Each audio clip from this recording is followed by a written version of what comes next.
alhamdulillahi alladhi khalaqa kulla shay'in bi aradatihi faqaddarahu taqdira. Twenenye tuve ku shiriki. Buli kye twetaaga kyonna tukigambo mutonzi waffe egyo mirimu gye. Buli kyonna kye twetaaga tukimugambe Allah. Ebinaddira temugenda bisobola. Ate mubisobodde. Ebinaddira mubisobodde. Waliwo atakaaba, omugagga akaaba, omwavu akaaba, buli muntu yenna akaaba. Njagadde nsembye ensonga eno, ensonga y'okukyalira ensiko. Ensonga bye muwulira ebyo, okukyalira ensiko. Tega bulungi amatu. Nze nabuuziza ku bajjajjanga abantu abakulu, kubanga eyo ada, si sunna si kiwabula ada nkola. Ate kalicha kasitejjanga tekontana na ddiini, kubanga ffe buli kalicha, buli mbeera ya buwangwa tugikuba ku sharia. Bwe tulabanga eri opposite ne sharia nga tugamba eri haram. Mathalan nga kingo okweddira, nti gwe ensubuga weddira maba nedda, ekyo nedda. Eyo office ayino tugamba yo tayina kulya ne betulina okulya alyogo Allah. Si gabunga. Gabunga yana kye yali atonzi, gabunga. Nenaawo omutya era tugirya. Kati obo salira ki? Era gwe ng'oli wano nga tolya bye weddira, toli musiraamu. Buli kye bakigamba, toli musiraamu. Naye ne twala ekyokulabirako. Emmamba eri awo, gabunga gamba togirya. Allah akugamba girye. Kati gogenzi na gabunga kati ekyo. Ekyo kiri simple. Emmamba eri awo, gabunga agamba tokombako. Katikkira agamba tokombako. Allah agamba kombako. Salawo gy'olaga. Ate bannaayi tulina ebintu. Abagisu okusala embalu ye tayiri yennyini. Kyova laba omugisu gwe basaze embalu tetuddamu mutayira bw'asiramuka. Naye kyenyagala obaleetera. Naye abange omanyi engeri basala embalu. Omuntu bamuteekaawo ne bamwambula ng'abantu bonna balaba. Ne bajja musajja kye. Bwe senga mbabuuza bannaye ekyo kijja. Era mujja gamba bannaye nabo nedda. Lwaki mwe muvumira kalicha z'abala? Lwaki tekijja gye muli mu Abaganda? Lwaki tekijja? Kubanga nabo bagamba kalicha. Kubanga olaba tekijja kubanga kikontana sharia. Wadde kirungi tayiri naye gye bakikola mwalla yakola ki? Nabo beewuunya ng'ogaana okulya ensenne mbu mugalula. Ani yazigamba? Kati nno yita. Bw'ofanga oyitanga gabungo, oyitanga omukulu w'ekika n'akusaalira. Tomenyekanga na baseeka. Yita abakulu b'ebikika bakusaalire. Ffe tuli abasiraamu Abaganda, tetuli Baganda basiraamu. Era oba wa kika kya Nkima. Nino osanga omusajja omukulu okufumbiza muwala we kutuuse. N'abuuza nga byonna biwedde. Katugambe Bankima n'abuuza omuvubuka, mpozi nali neerabidde, mpozi erinnya ly'oggwani. Nze Ssentongo. No please.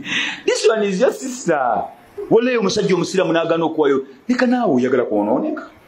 Leka naawe ati naawe temuonooneka namakulakola. Kati oyinza okukosa maama wo. Oyo muganda wo. Atya. Gwe abooluganda tobamanya bali mu Kulaani. Atya. Ani yabaggaana? Atya. Era kyova olaba nsanyukira nnyo abasajja ate nno kambabulira abantu babo. Kati ate olaba abalangira bo bagezi. Si mwe mugwa kabaka. Baate tebeddira. Oje wegendeze. Lwaki bo tebeddira? Tuliye muno kabaka yeddira nte. Oba abalangira bo bagezi tebeddira. Musimanya zookya ojja kubutuka nga zibutulaani. Zaali zibutuddaani. Nze Ssewanyana.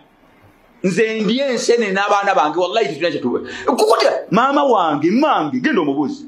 Mange wa Nkima. Ali awo Ntebe yankubira essimu emabegakawo n'aŋŋamba owaayo abaana bagulira ku nseenene maama. Ne mmugamba maama nze enseenene. N'aŋŋamba nti nedda weewuunye banene nnyo kubanga kitaawe munene nnyo mu luka gw'Enkima. N'aŋŋamba nze mu baana mmwe jjajja mmwe yaŋŋamba jjajja Aniifa omukazi yagamba azina enseenene ezigwa size beddira. Waliwo ekintu kiri awo kinenenene wabula zino. Kati office nga bw'otayagala nga bw'olaba nti naawe embalu y'Abagisu naye n'abo balimba. Lwaki bate? Kubanga nabo bagamba kalicha. Obusiraamu tebugaana buwangwa kasita obuwangwa obanga tebulina kati ng'okukyalira ensiko. Okukyalira ki? Ensiko kiramula kitya? abantu abakulu batugamba omukazi we bamutwalanga nga bamunonye kubanga edda bafumbizanga abaana myaka 11 jajjange yangambye ne senga omuntu we bajjanga ne bamulambula nga bagenda mutwala bamutwalanga ewa senga wamukoleko egyo emikolo kitegeeza bwe yavangayo ng'agenda butereevu mu bufumbo. Njagala okitegereze bulungi. Bagenda mutwala omukazi. Omuntu amusiimye ne bamutwala ewa senga amukoleko egyo emikolo amuteekeko ebyo ebintu kubanga kuba kwewundira musajja. Kati tukubuuza omwana wa P7 oba ogenda mugaba wa kyekibuuzo kubanga bali baali bakolanga bagenda mu bufumbo. Olaba wano nina dokita gwe nasomyeko. Badokita balina ekintu kye bafulumizza kikino. Badokita bakulira abasawo mu Uganda yonna bagambye badokita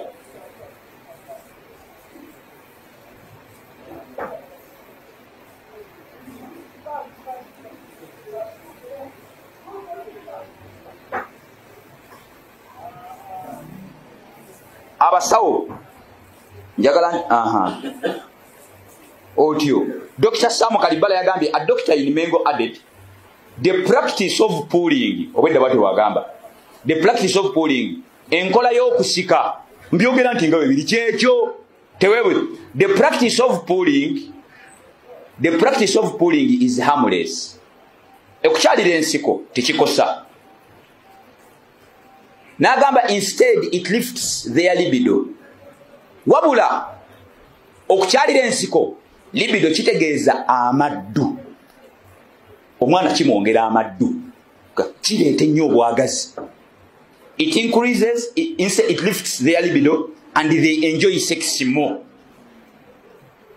Bakadde baffe bagendanga okukyalira ensiko nga bwavaayo buterevu wa musajja omwana wa P7 bamukola byaki olaba osindika omwana mbwenzi kubanga ajja kubanga bangambye nti ebintu bibaawo nga omuntu bimusunda buli kaseera bimusunda ebintu bibaawo nga bimusunda ali awo kwegamba jukira abeera na balenzi basoma nabo kyova olaba kitono nnyo ani akyayina embeerera mu makaage wadde mwana wa P6 ani akyayina omwana nga ali vagini gwe kwata Kulani ogenda oyita abaana bo bakange ne Kulani bawala okuva ku P4 abagambe mujje wano baana bange ngenda bakolimira nga bali abo bonna buli wannawo natalabanga ku musajja waniko kwata Kulani olayire olabo bali wanagikwata okuuma lubugo lubaale mubbe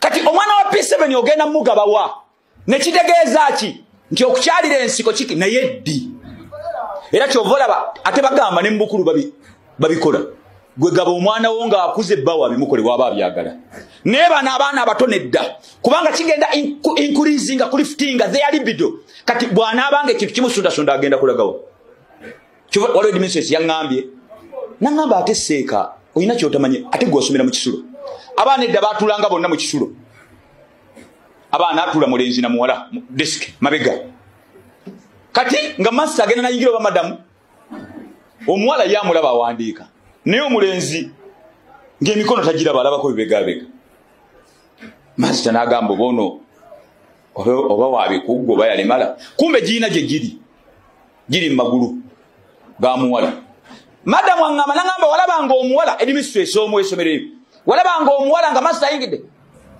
ng'olaba omuwala abongoota ayagala kwebaka naŋŋamba yali tabongoota balina be bamukutte bakwata ku ebyo kati ebyo bikolebwa naye ddi abaana abato tewali bwetaavu kubanga teri gyagenda kulaga gwe kinaamutemba ani agenda omukkakkanya olaba osukuma omwana bwenzi ate ogenda kuboli masuulu njagala munkwate bulungi kati theni bwali bakuze ng'agenze mu bufumbo baawe yamanyi oba abimutu oba abimukola naye bano abaana abato bano abaana bato kubanga edda bajjajja baali bakolanga nga direct avaayo agenda mu bufumbo simanyi oba statement yange mugitegedde bulungi simanyi oba kyenjogedde mukitegedde bulungi naye bano abaana bato at the age of 12 14 15 nedda kubanga agenda kuba buli kaseera ayina ekimusunda ga bannaye oba Peter aliwa bannange bimusunda mutandika otakula abaana wamma bulijjo ebintu nze ne bulijjo simanyi jjajja nga banangamba nti bino byebakozesa bulijjo ndaba ebintu nze mbiyita ngamba mpita waawo ogula obutunda waliwo ebintu biriko amaggwa oba tebifumita bantu ne katono omuntu omukulu kalaba abaagi nangamba nedda entengotengo zeezo kakikkirizibwa naye ddi nsaba Allah jalla jalaaluhu ampa okutenda mu maboko okutegeera settlement yange mugitegeere bulungi nsaba Allah jalla jalaaluhu ampa okutegeera nammwe maboko okutegeera atumalire ebizibu byaffe n'ebyetaago byaffe byetumanyi ne byetumanyi inna Allaha wa malaikatahu yusalluna ala nabi ya ayyuha alladhina amanu sallu alayhi wa sallimu taslima